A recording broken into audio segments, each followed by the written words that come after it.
Okay,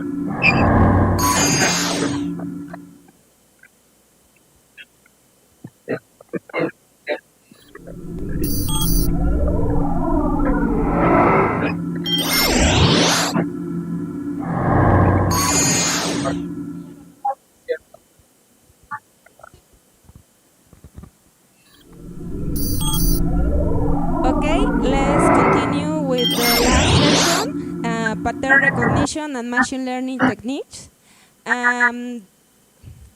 The network is towards a novel approach for knowledge-based population using distant supervision. Jose Luis is going to present this work. He's in Zoom. Can you please share your presentation?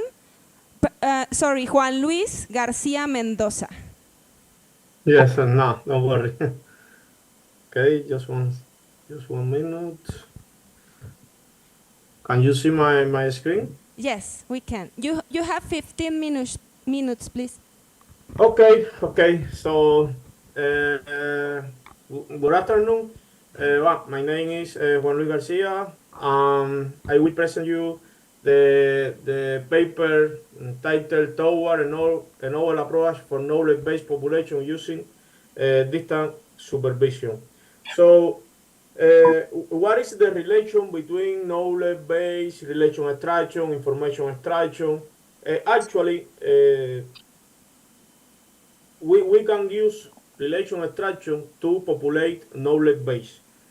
I mean, relation extraction is a subtask of information extraction that its objective is to find or identify relation between entities.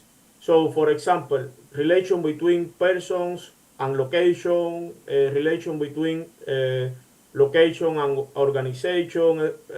I mean relation between any difference of type between a disease and one medicament. So right now, the main idea of the relation extraction is to populate knowledge base, but the knowledge base play a pivotal role in guiding the task of relation extraction. One example of this synergy or relation between this concept is distant supervision. Distant supervision is one approach inside the relation extraction that automatically label a relation extraction dataset using entities present in the knowledge base. For example, if you have a knowledge base with relation between any entities, for example, in Freebase, Bill Gates and Microsoft relation founder, Larry Page and Google relation founder, and for example, Bill Gates and Harvard College. So you can follow the distant supervision assumption or main assumption that is basically if two entities participate in a relation, any sentence that contains these two entities might express that relation. So, for example, if you have a corpus text, you need to only identify two entities for each sentence, and you search these two entities in the knowledge base and label this sentence with the corresponding relation. For example, Google was found by Larry Page. You search in the Freebase or knowledge base Google and Larry Page, and the label is the relation founder. So what happens when you have two entities participating in one sentence, present in one sentence, but this sentence doesn't express the relation? For example, if you have Apple and Steve Jobs and the relation founder and two sentences that contain these two entities, but for example, the first express the relation founder, but the second one doesn't express the relation founder. So the second sentence is considered as a noisy instance, and this is precisely the first challenge of the distance supervision, the introduction of false positive in the dataset. So the second challenge is when your knowledge base is incomplete. So, for example, you have the sentence NCPR is in Mexico. You label, or the distance supervision method label this sentence as none or not a relation, because the relation between NCPR and Mexico is not in the knowledge base. So in this case, you introduce in the dataset a false positive. So the objective of the false positive in the dataset of relation extraction introduced by distance supervision, and additionally we contribute with a proposing a novel approach and supervised method for determine if one sentence express or not one relation. So, what is our proposal? First, our proposal starts with a set of sentences. Each sentence contains two entities, and that you identified previously. So this sentence are labeled using distance supervision and a knowledge base. So when you finish the distance supervision step, you have two sets. The first with a sentence labeled positive, labeled with relation, and sentence labeled with none or not a relation, because the knowledge base doesn't contain information about the entity.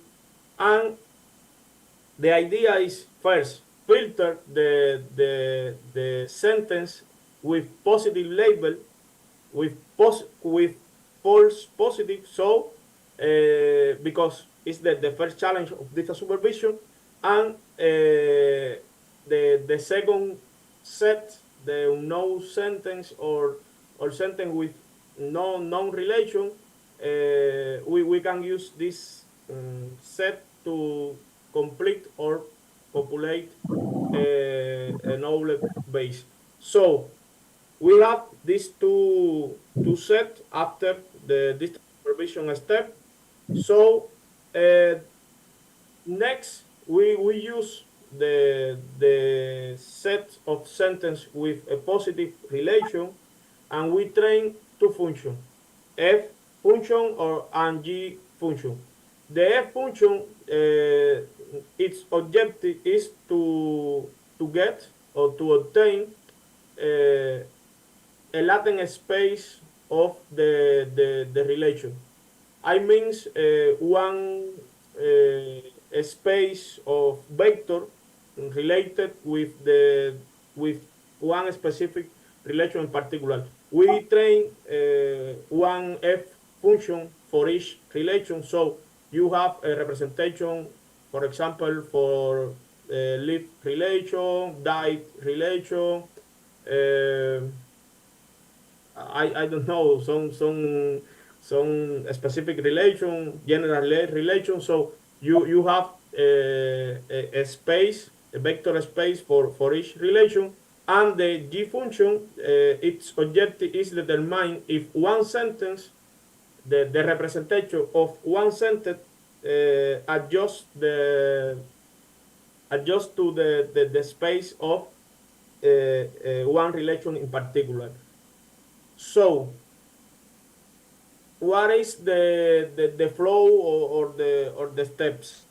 First, we need to identify potential relation for the unknown instance. I mean sentence without relation, with non-label.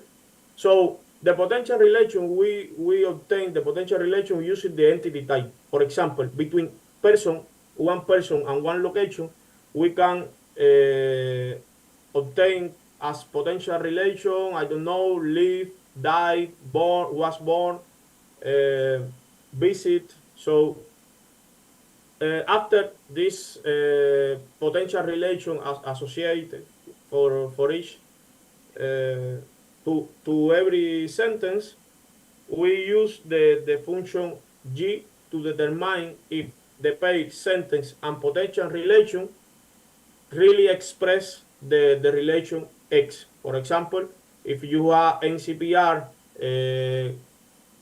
is in Mexico with relation known, but with potential relation located in or is in, so you can validate if really express in that sentence the relation located using the F and G.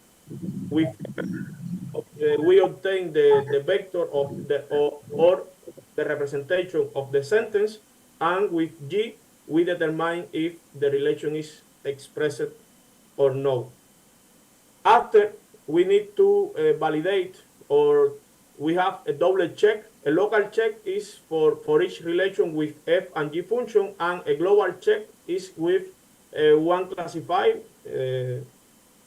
the one classified that includes all relation. And if, for example, with using the same example, if NCPR is in Mexico with potential relation located in, and the first check validated, so, and the second check validate the relation located, we can add the triplet NCPR Mexico located to the knowledge base, and in the next iteration we have a complete knowledge base. So experimental design is, the idea is to determine noisy instance with F and G functions, and for that purpose we need to introduce noise in the dataset, controller noise, and we compare our method with I don't know, classic autoencoder, adversarial autoencoder, proto-RE, OpenAI text embedding. So some algorithms to learn representation, and our results, our method outperform the other method in both percent of noise in the dataset. For example, with 30% of noise, our method outperforms significantly the rest of the method, detecting the correct class and the correct ground class or relation in this case. In this image, sorry, the time. So in this image, we can observe the same behavior. So our method outperform the rest, detecting correct instance on the left and ground instance on the right. In this case, we introduce noise only in the test partition, but we train the F and G function with clean train partition. And in this image, we can observe that the same, our method outperforms the rest of the state-of-the-art methods. And in this case, we introduce noise in train and test partition. So we train our F and G function with a noisy train set, and evaluate with noisy test set. This is important because it's the real world. You have a noisy instance to train your algorithm. So conclusion: this study introduced an approach for enhancing and automatically completing knowledge base. Is proposed a novel unsupervised method based on DEC, utilizing various elements. The result demonstrate that the proposed method outperforms several state-of-the-art methods, and additional, it was conduct an evaluation to assess the impact of the feature on macro precision values, for example, 10-50% of noise. So that is all for for now in this research. So I think yes, 15 minutes.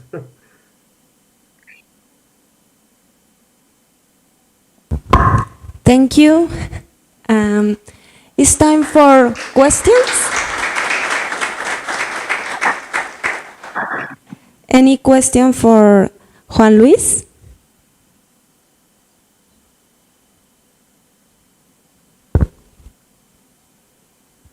Efra? No? Well, let's say thank you to Juan Luis. Maybe you can contact Juan Luis via email if you have any questions or suggestions. Thank you, Juan Luis, for your presentation.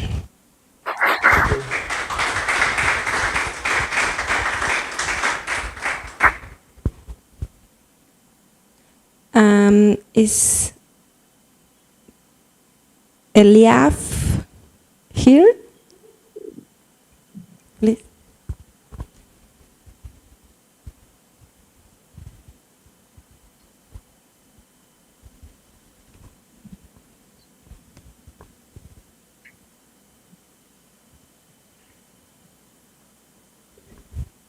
Where the next talk is mapping activities into a two-dimensional emotions model for dog emotion recognition using inertial data.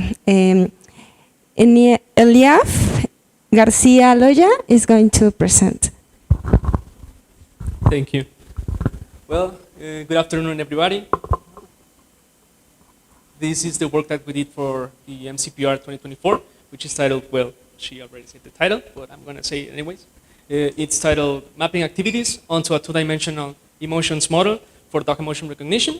And I want to thank my co-authors, Mariela and Verónica from Centro Tlaxcala de Biología de la Conducta, also Humberto Pérez from INAOE, and Hussein Lopez from CISESE. Those last two are my thesis directors, so yeah, huge thanks to them. And let's hop to the contents.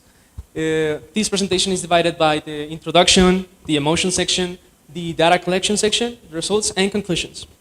And to start, we know that the dog is the best friend of the human, or the man, but that's a bit sexy, so let's keep it with the humans, right? And that is because the dogs have shared a close relationship with us for ages, for really, really, really long time. And now in the present day, dogs are more than friends, and we rely on them for pretty much any kind of activity. If you have a medical problem or a vision problem, we train dogs to help humans with this task. These dogs are known as service dogs. And, well, I already said two types of them, but there's a third type, which is the search and rescue dog. And here in the figure, we see, well, a guide dog in service helping a blind person. And we also see Frida, which is a well-known and beloved search and rescue dog from the CEMAR, from the Marina. If you don't know, she's considered a hero because she helped save 12 persons in different disasters around the world, and she also helped locate over 20 bodies in these disasters.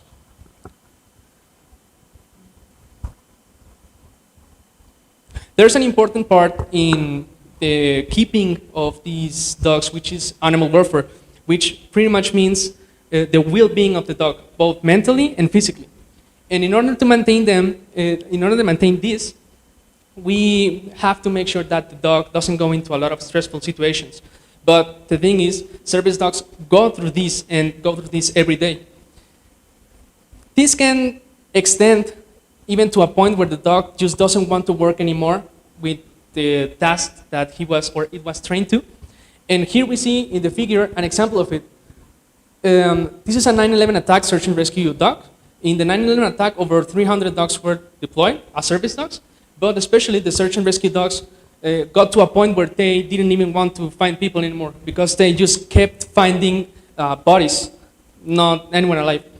And this caused the firemen and the owners of the dogs to stage a fake rescue so the dog could feel better and keep doing its job. So this creates a really good opportunity to study these behavioral changes and responses to different stimuli that the dog goes through every day in its operations as a service dog. And one of the main reasons or main components of animal welfare is emotions, the emotional state of the dog. Emotions are basic in mammals and other animals alike for survival and also for communication, because these emotional states manifest through physiological changes, or they can manifest through movement responses and changes in heart rate, changes in respiratory rate. And this makes it important because, for example, let's say someone is scared of heights, right? Or of spiders. This can go all the way back to our ancestors because they were scared of being hurt by those dangers, right? And so also dogs and other mammals share these aspects with the evolutionary concept of emotions. The thing is that emotions are somewhat subjective because we cannot say for sure what an emotion is or how it is created or how it is felt, right? That's why there have been many efforts to put them in stone or define them like in a standard manner, right? But since they're subjective, there have been many models proposed. And for this work, we are going to use the arousal balance model of emotions, which maps the emotions into two different axes. One of them being balance, which is how positive or negative an emotion is, and the other one being arousal, which means how active is this emotion. As you can see in the picture, we can see some emotions mapped in this Cartesian plane of two emotions. We can see happy being a high arousal, and seeing a highly active positive emotion. But we can see the counterpart of it being sad, which is a low activity, negative emotion. And so these can apply to other emotions that you can think. With this in mind, with the two-dimensional model in mind, we developed a data collection protocol to analyze responses of dogs to certain stimuli or trials. In this picture, we see 4 of them. The 5th one didn't fit, so I didn't put it. And the main objective was to put these dogs through these trials so we could analyze the responses to trials that we know from ethology experiments that cause a behavioral change or an emotional change in the dog. Here's the list of the trials that we did. Oh, skip one. Sorry. It doesn't load, but they are supposed to be videos. Oh, wait, it does, but it loads really slowly. So we have, in the terms of balance and arousal, we have the toy being the positive balance and highly arousal interaction. Petting, which is its counterpart for arousal, being a low activity emotion. Abandonment being the negative balance and low activity emotion. And frustration belonging to negative balance and high arousal emotion. But we have to sense these emotions in some way, right? So that's why we use the Patita device, which means Portable Advanced Tracking Information Technology for Animals, which was developed by CCSUT3, along with the folks at Suku Project. And it is an electronic device that is noted for its integration of multiple sensors, not only inertial ones. In this work, we tackle the inertial problem, but the Patita device also senses heart rate, also senses temperature, and it also has a UPS. Along with this, the Patita device connects to an application which synchronizes all of this information into a single data collection process. But I want to remember that we only use the inertial part of it. Actually, the rest of it, the multimodal approach, is for my thesis work. So yeah, expect it soon. The Patita device is supposed to be worn on the belly part of the dog because that's where the dog has its least amount of hair. That makes it even more direct approach with the Patita device because there's no interference, there's no noise compared to other parts of the dog with it. And for the methodology, we follow these steps. First, we have the dog interaction process. We extract the data with the Patita. we pre-process the inertial data from it, and we extract features from it. Then we perform a windowing process and put all of those windows for model training, and we obtain the results from it. Especially in the middle part of this methodology, this is what we actually do. We take the signal, the source signal from the patita, which is often needs cleaning a bit, right? And we trim the signal because the patita device, even though it is synchronized, the trials that we record actually contain seconds from prior to the application of the trial and post application of the trial. So we have to trim the signal. Then, upon cleaning the signal, we perform the windowing process. The windowing process, which for this experiment was 5 seconds per window and 1 second of overlap. Then, for those windows, we extract features which are around 19 statistical and temporal features, totaling 152 total features. And this is because, remember that the patita device has both accelerometers and gyroscopes, and those sense information in the 3 dimensions, 3 physical dimensions. And we also calculated the total vectors of them. So that's 8 signals total. And then, after everything, we create the data set by labeling those extracted and pressed windows to the trial that they belong to originally. And this leads to the following. This is how the data is visualized using a 2D stochastic neighbor embedding, which is an unsupervised dimensionality reduction technique that helps us visualize the data. And we can see, well, it's not too clear, but we can see that there's some clear separation for some of the classes, which can make us believe that the models could do a good work when classifying these emotions, right? It might not look too separable, but when we see these same windows in terms of their balance and arousal, in balance it's pretty hard to see because of the light and everything, but we can see a clear separation of the data when talking about balance. When talking about arousal, sorry, we can see that the data creates clusters and looks promising for the models. And I mean, it should be, right? Because it will be hard to define movement in terms of how positive or negative an emotion is. But with how active an emotion is, it should be easier, right? Because, I mean, a high arousal level might mean more movement change or movement response from the dog. That is why it looks and groups or separates better in terms of arousal rather than balance. And we took all of these instances and windows and we put them through a classic classification training and task. For these results, we put up 4 known algorithms in a half-fold experiment with 5 folds. This is the results for each of the classes. These numbers are F1 scores, and we can see that the extra trees algorithm, which is a variant of the random forest, performs really well. But the other well-known algorithms also do somewhat good for the four task classification. We can see nearest neighbors achieving a 0.82 in F1 score. We see a support vector machines achieving a 79 in score, which means a good classification, right? So with this in mind, we can conclude the following information and also set up future work based on what we got from these results.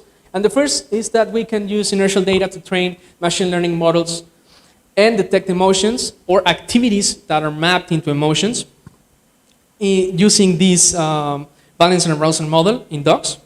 We also noticed that the dogs seem to share similarities with their movement in terms of what the activity they are going to. So, for example, you already saw the 4 dogs in the pictures. They are from different breeds, yet they move relatively the same, reacting to some of the trials. And we also can conclude that the balance arousal model is a good candidate for further investigation or research regarding dog emotions, if anyone wants to keep working in this field.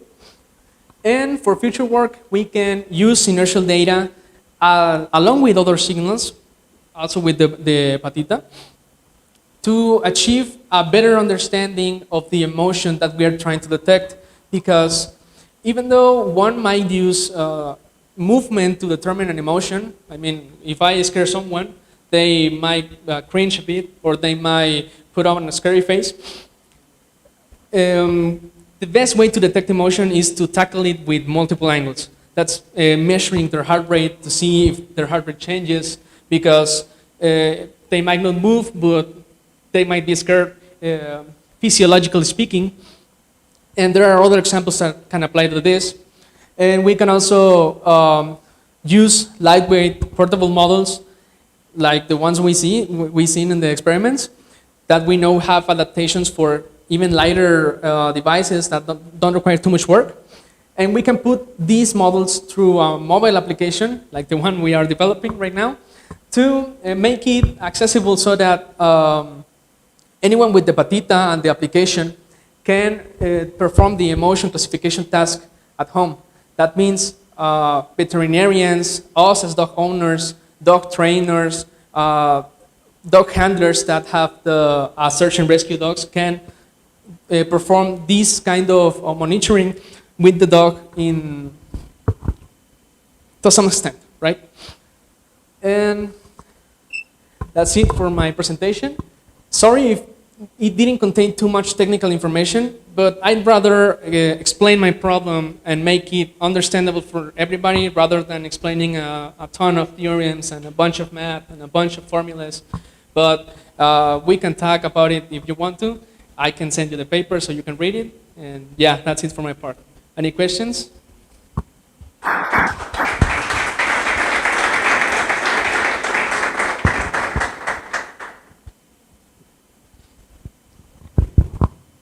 Thank you for your presentation, very interesting. Thanks. The Patita device is a commercial device, or was it made by your group?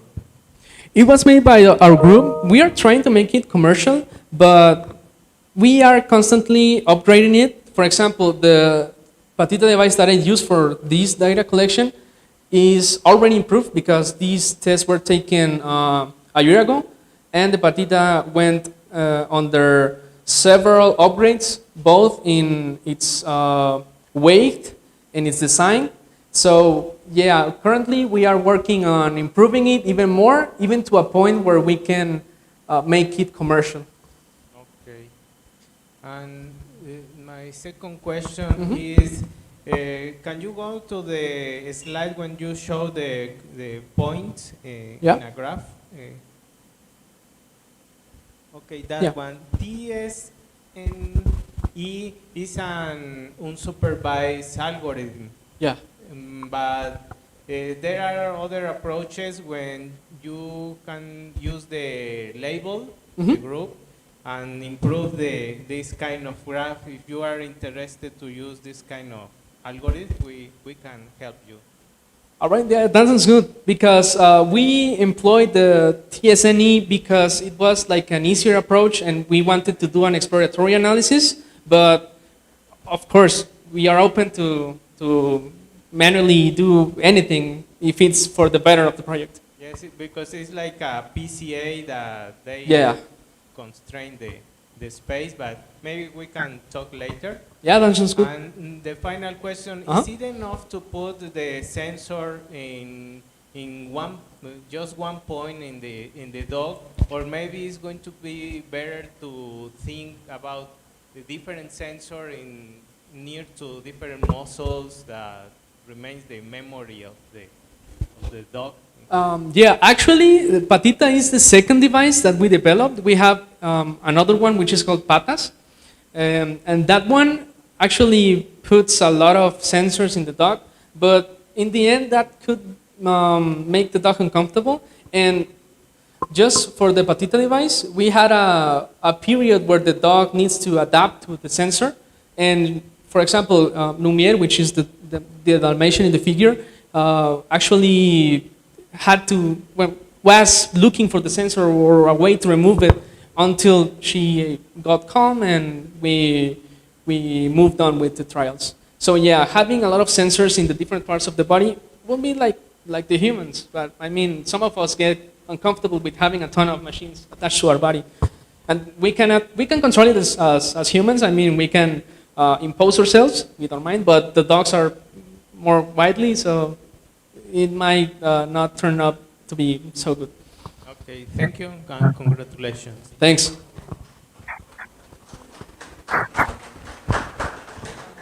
Any other questions? No? No one? No? Well, just for one last moment, I'm gonna put up the QR code so you can check the Suku project page out. Here it is, if you wanna check it out. We have a ton of researchers, we have ethologists, we have computer scientists, we have veterinarians, and we have multiple databases, and hopefully one of them will be this one. Thanks. Thank you, Les. Well, the final presentation is an exploratory study on machine learning-based hyperheuristics for NatCat problem. Is here José Eduardo Zárate or José Ortiz?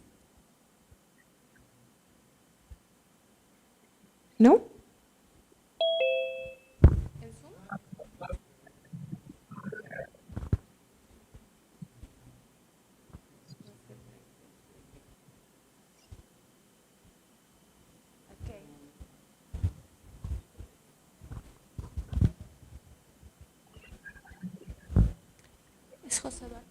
Hi, José Eduardo. Can you hear us? Hi. Yes, I can hear you well. How about you? Okay, can you please share your presentation? Yeah, sure. Can you hear me? Yes. Perfect. Let me start sharing. Hold on. It's kind of slow. Okay, share. Are you seeing my presentation? Just 1 minute, please.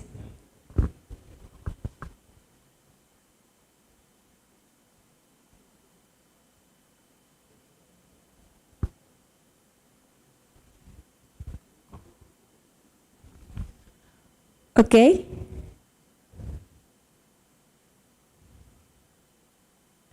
Can you see it? Yes, we can. Okay. Okay, so you have 15 minutes. So the talk is an exploratory study on machine learning-based hyperheuristics for the NAPCA problem. And José Eduardo, you can start, please. Okay, great. Well, presenters, thank you for being here. Today I am excited to present our exploratory study on the application of machine learning-based hyperheuristics to solve the NAXA problem. This research is a collaboration between José Carlos Ortiz Baylis and me, José Eduardo Zarateranda.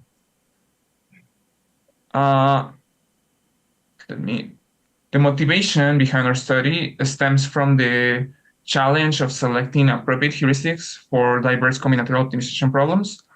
Simple heuristics often fall short due to the variability in the problem instances. So our research benchmarks various machine learning-based hyperheuristics for the NAXA problem. We aim to ensure a balanced comparison between these models, acknowledging that no single heuristic outperforms in all scenarios.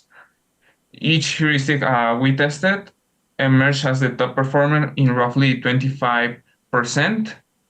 And by comparing these performances of the multiple base models across different instances, we seek to identify more adaptable and acceptable solutions. Okay. Here are the heuristics we use to solve the NAXA problem. We have default, which packs items in the order they appear. So it keeps the items and it doesn't prioritize in any sense. We have the minimum weight, which prioritizes and packs the lightest items first, focusing on those that fit within the knapsack capacity. And we have also the maximum profit, which selects and packs items with the highest profit first, using a grading approach to maximize the total profit. And lastly, we have the maximum profit per weight, which packs items with the highest profit to weight ratio, first maximizing the efficiency of profit relative to weight. Well, continuing with the motivation, what we used is a set of instances to train the machine learning classification-based hyperheuristics. This is how our training looked, our training data looked. For example, in the case of Def1, the heuristic 2 was the best performer, so it was the best and selected as the oracle. Also for the MaxPW and MaxP, we had a best model in such case. The def consisted of instances with items in a predefined order, ideal for def heuristic success. That's why the name of def, right? And also MaxPW are instances dominated by lighter items, optimizing the mean weight heuristic. And also with the MaxP, same case, it favors the MaxP and mean W. The next problem is a fundamental optimization problem in computer science. It involves selecting a subset of items with given weights and profits to maximize total profit without exceeding a capacity. The next problem is of significant interest to researchers because many real-world optimization problems can be formulated as variation of this problem, similar to other optimization problems that can be adapted. Extensive research literature offers numerous methods to solve the NAXA problem. Some methods are tailored for specific instances and constraints, while others prioritize general applicability, like our proposal, and often those achieve satisfactory but not necessarily optimal solutions. The instances we use, we initially produced two sets of NASA problem instances, the training and the test set.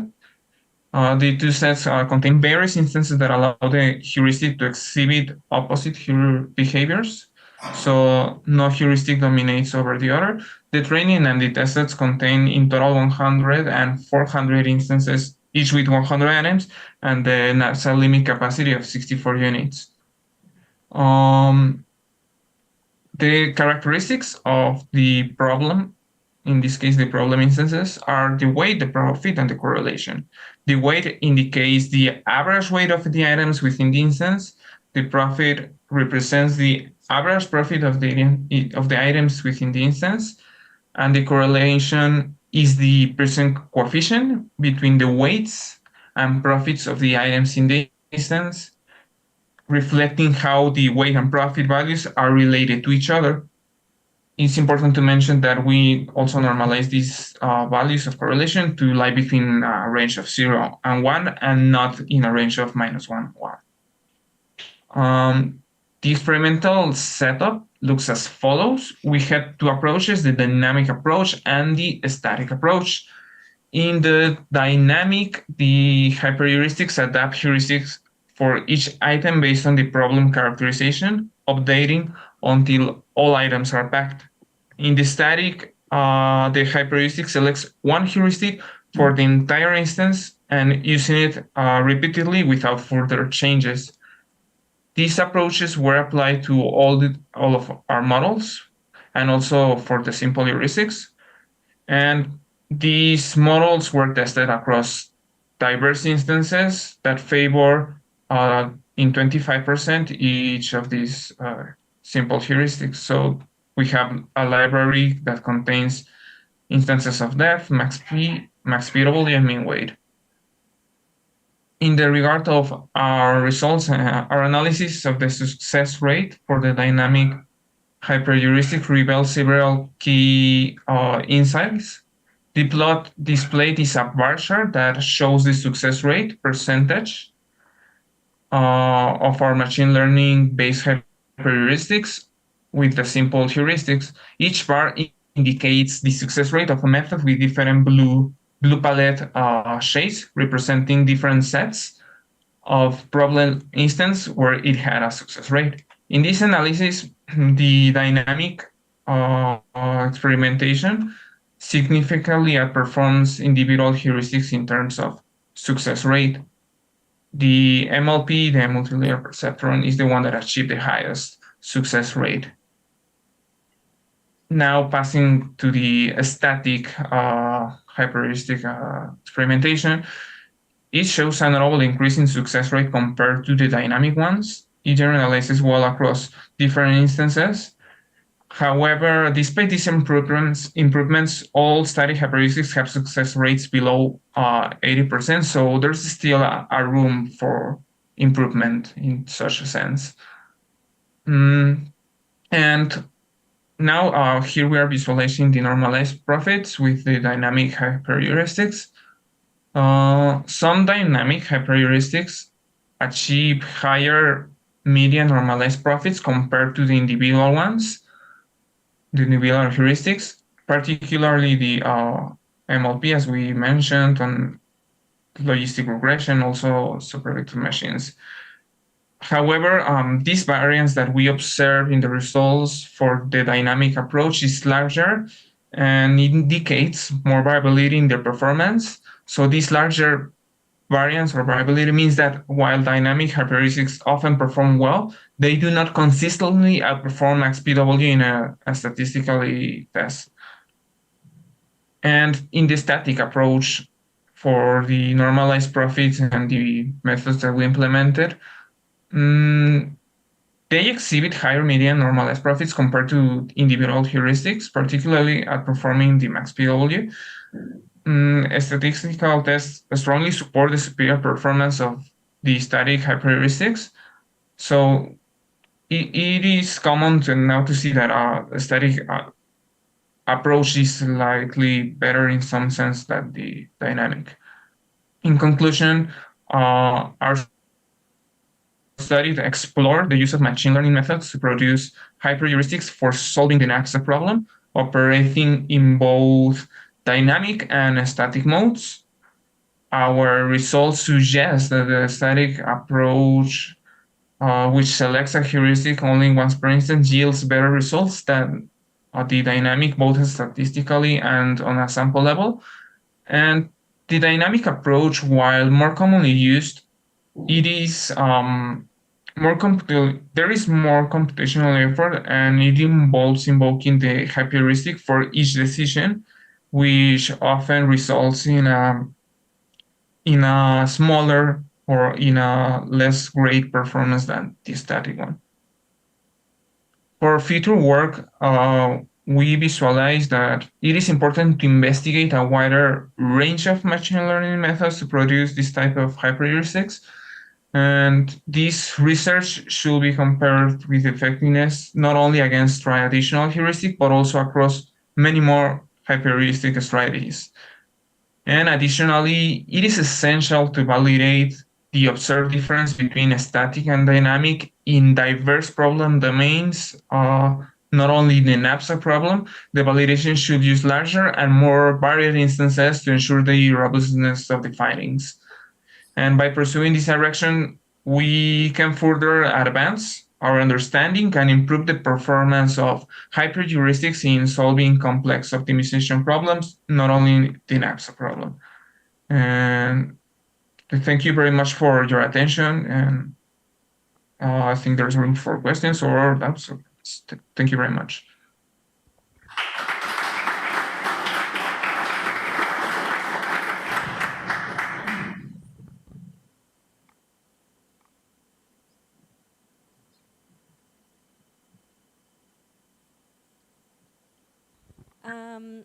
I have a question for you, Jose Eduardo.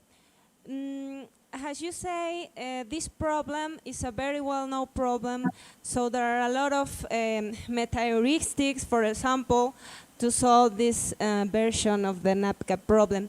Did you have time to compare your results with those of the state-of-the-art? In the case of meta-heuristics such as genetic algorithms or Yes. particle swarm optimization and the rest that we commonly know, we did not compare in this study. We scoped only to compare between different classificational hyperheuristics. Okay. However, it is important to mention that it is a good point to include in my future work. I think it is relevant to compare with those methods too. Okay, another question. Have you considered using reinforcement learning for your method, for your hyperheuristics? It's good that you mentioned it. We have considered reinforcement learning for future work and also deep learning to see how the newer and more advanced models of classification performing in terms of normalized profit. It is a good point, and thank you for mentioning to do in future work. Okay, thank you. So, thank you, Jose Eduardo, for your presentation. This was the last presentation for the conference. Thank you all to be here. Yeah, thank you all, and thank you for your questions and comments. Thank you. And the time for listening.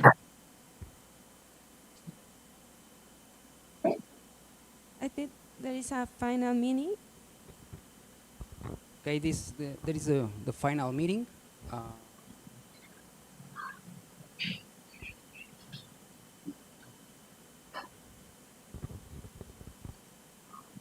So